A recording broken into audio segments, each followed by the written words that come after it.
Machita no Aussie inkosi ngobuyela ki-channel. Kaizer Chiefs 1 Scotland FC 0. Uzibonakalisile again umfuno Vilakazi bafethu by a natural goal scorer lalight. Is a winger that is all about scoring the goals bafethu. Ninsi i-players Kaizer Chiefs ezi-impressileyo apha kule match bafethu, ki-defense, ki-midfield na up front bafethu. Apha kule video bafethu ndizothetha ngo-Reeve Frosler, the new signing bafethu, u-Adolf Mtasingwa, Lebohang Mabo ning bafethu, u-Adolf Mtasingwa, Ethan Chislet, and of course coach Fernando da Cruz bafethu. I-result egroot for Kaizer Chiefs lena bafethu. Kaizer Chiefs yatsho yawina i-Toyota Cup at last bafethu. Eyokuqala ngo-2024 Kaizer Chiefs yahlazwa Young Africans 4-0 i-team yase-Tanzania, and then last season Kaizer Chiefs yatyiwa kwi-penalty zi-Ghanaian Giants Asante Kotoko. Namhlanje finally bayiwina i-Toyota Cup, and on paper lena ibiyona match inzima bafethu Kaizer Chiefs ki-Toyota Cup. One, because le team i-Scotland FC yaseZimbabwe bafethu ayikho ki-pre-season, sebe in-season amajita. In fact badlale 24 games already kule season. Bayaledisha iZimbabwean Castle Premier League nge-7 points. Baconcede 8 goals in 24 games. Bascora 38 bafethu. So Kaizer Chiefs, so i-result inkulu for Kaizer Chiefs bafethu. But ke ucoach Norman Mapeza we-Scotland FC bafethu bewarotita i-squad apha kule game. I-starters zakhe zi-8 beqale ebenchini because amajita ebedlale i-match ngolwesine kwiZimbabwean Castle Premier League. And then ezinye i-top players zakhe zangena second half, wenza I think 11 substitutes nge-half time. But umsebenzi kaFernando da Cruz ubonakele apha kule match bafethu. Da Cruz bafethu ki-team selection yakhe wenze i-surprise ezi-2. uBradley Cross udlale as a left central defender, and then uReeve Frosler wadlala left back, and then a new signing Adolf Mtasingwa waqala majita. Cross udlalile bafethu, and I think nguye mjita uqala i-attack yokuqala Kaizer Chiefs from central defense. Umjita washaya i-diagonal ball entswempu kanjani bafethu, yarelisa uMonyane Monyane be-overlaphile e-right wing, washaya i-cross uMonyane but kusey-shot yablockwa kaVilakazi. Naloma nguVilakazi onye nguSilva lebitholela bhola eboxini, but I think umzuzu olandelayo bafethu uVilakazi washaya i-finish egreng kanjani for igoli yakhe yomtshana. Umabo ufloate ibhola into eboxini, le nguVilakazi yabe i-attacka ibhola nge-run yayo from i-right wing, washaya i-run dangerous into eboxini.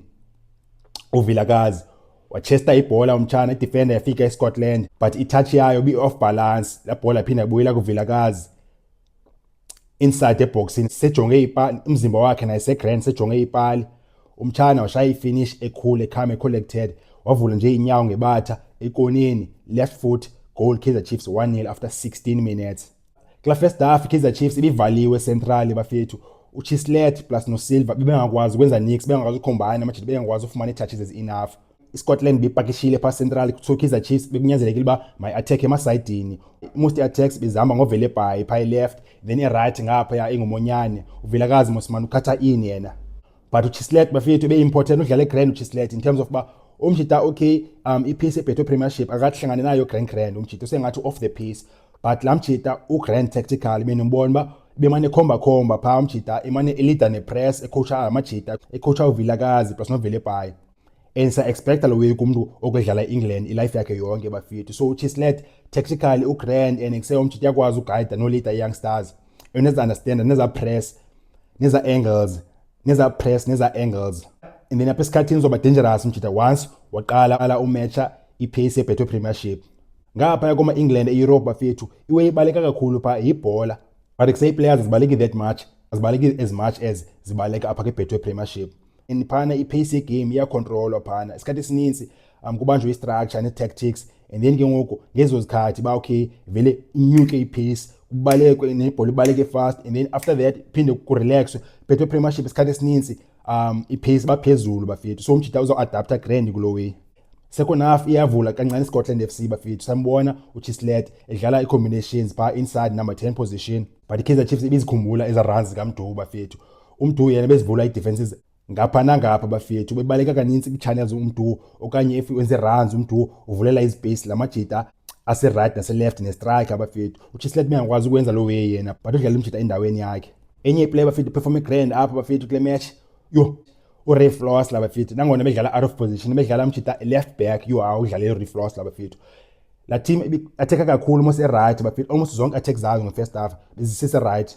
Frostler shy tackles be alert umjita and bese quick noma quick umjita. And then technically uRiv Untswemba bafethu ngepass nge10 uGrand uRefrostler bafethu top player le yabafethu yabonakala ba okay umjita Kaizer Chiefs ebekhumbuleka ngoku be injured uMac shane crosses iGrand bafethu and of two footed umjita right foot left foot Refrostler a class player bafethu.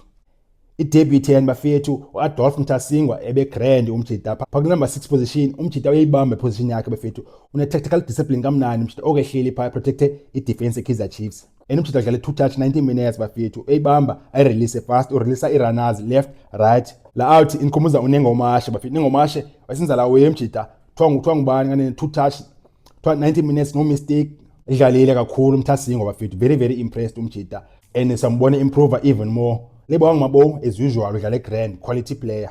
Then second half wangena uWandile Duba but umjita se off the pace kancane uDuba yabonakala soke injury. Ngiyakwazi ukungena ku-rhythm game kamnandi umjita and eneme comfortable by right umjita. Then Ighodaro naye se uyivulile defense yeScotland FC. Ighodaro yena umjita ezenza i-runs. Be runner behind defenses amajita baleke na channels azena deep ayinese right ayinese left and umjita yakwazi yena musu receiver Grand compared to Silver. Wathola nechance umjita eheader wakoleka nokoleka umjita from number 10 position waya deep watravelisha nebhola waya nayo attacker i-defense. Ighodaro uzoba important for Kaizer Chiefs udlala Grand nayo umjita. I-defense eKaizer Chiefs bafethu ibi well organized bafethu bipolishiwe Grand ibonakale apha equality kaFernando da Cruz. Kaizer Chiefs i-defense yakhona khange bena pressure engako bafethu. La team oko Kaizer Chiefs ipresse phezulu bafethu. Fernando da Cruz ebonakala ba organized tactical coach bafethu. Iza nervous moments bezinqabile tu for Kaizer Chiefs. Almost imatch yonke bafethu Inacho Miguel plus no Given Msimango bebe comfortable amajita. I-structure besibanjwe Grand bafethu nalamajita i-right back ne-left back amajita khange catch off position bafethu. If uMonyane bepush up bafethu i-cover yakhona biphinta inca i-structure sihlale sikhona bafethu. Nangapha ya uRefrostler xa ye-front Kaizer Chiefs ibingasilose tu i-structure bafethu. Nase midfield out Mtasingwa number 6 omtsha besiloko in position umjita. That's why defense khange bena nervous moments tu bafethu. Lebo hangibabona behlele ez position eka Grand match yonke bafethu. So andi impressed kakhulu bafethu ngeteam indlela iorganize ngayo under uFernando da Cruz bafethu. Kaizer Chiefs ke manje kusheke 7 days bafethu idlala i-first game yayo ye-league 2026-2027 new Betway Premiership season bafethu ngomgqibelo 8:15 bafethu eMbombela Stadium against amakrwala iKruger United bafethu. Nizoshaya i-preview yayo la match bafethu shaya ne-match reaction ngalamini bakusebusuku ngakanani bafethu. Otherwise nazo fanda bafethu ngicela ngale balo support i-channel bafethu go like no subscribe moja.